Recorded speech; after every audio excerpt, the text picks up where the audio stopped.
Bentornato sul canale YouTube di semprefarmacia.it. Ti sarà sicuramente capitato, almeno una volta nella vita, di aver preso un colpo di sole dopo una giornata al mare o una passeggiata in montagna. L'insolazione ha dei sintomi caratteristici che è difficile non riconoscere, ma spesso si commettono degli errori che possono peggiorare la situazione. Inoltre è importante saper capire quando è necessario richiedere soccorso medico. In questo video capiamo come si manifesta l'insolazione, come intervenire e cosa non fare. Se il video ti piace metti like e ricordati di iscriverti al canale, a te non costa nulla ma a noi è di grande aiuto. L'insolazione o colpo di sole è un insieme di sintomi che si manifestano dopo un'eccessiva e prolungata esposizione ai raggi UV. In genere si manifesta subito dopo lunghe giornate al mare in estate nei periodi più caldi oppure passeggiate in montagna, insomma quelle situazioni in cui i raggi UV sono più intensi. I sintomi in parte si sovrappongono a quelli del colpo di calore, ne abbiamo parlato in questo video, e sono quindi collegati all'incapacità del corpo di disperdere il calore in eccesso, mentre in parte sono causati proprio dalle radiazioni UV del sole e dal loro effetto sulla pelle, sui vasi cerebrali e sugli occhi. Sia negli adulti che nei bambini i sintomi comprendono malessere generale e irrequietezza, nausea e vomito, febbre, disidratazione, pelle calda, eritema con comparsa di bolle e vescicole o ustioni ancora più profonde, occhi rossi e irritati con fotofobia, cioè peggioramento del fastidio se ci si espone alla luce, dolore e senso di pesantezza alla testa, rigidità nucale, confusione mentale e addirittura si può arrivare a piccole emorragie cerebrali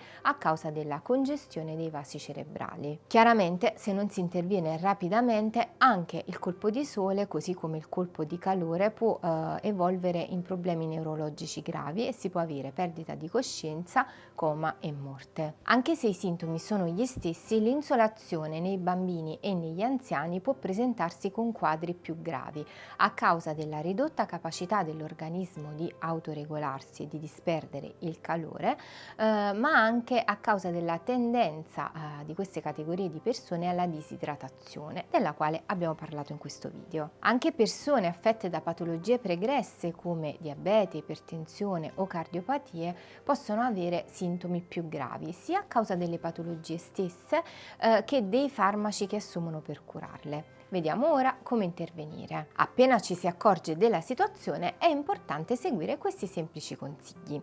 Spostarsi immediatamente in un luogo all'ombra, fresco e ventilato, da evitare invece l'ombrellone che, come ricordiamo sempre, non scherma dai raggi UV. Raffreddare il corpo con acqua fresca, da evitare però l'acqua gelata che causerebbe vasocostrizione, diminuendo in questo modo la capacità dell'organismo di disperdere il calore. Da evitare anche paracetamolo e altri antipiretici per abbassare la febbre, a meno che non siano stati prescritti dal medico.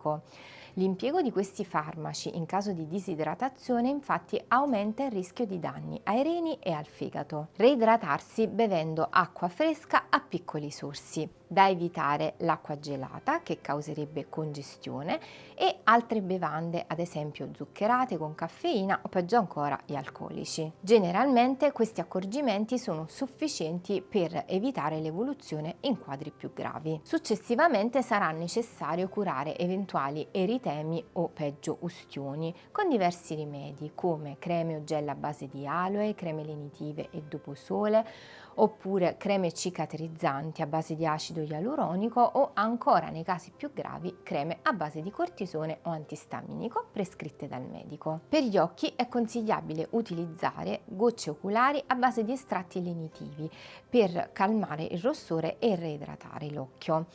A questo link trovi una selezione di tutti i prodotti che possono aiutare nella cura dei sintomi lievi dell'insolazione. Quando i sintomi che si presentano sono già molto gravi è importante chiamare immediatamente il pronto soccorso.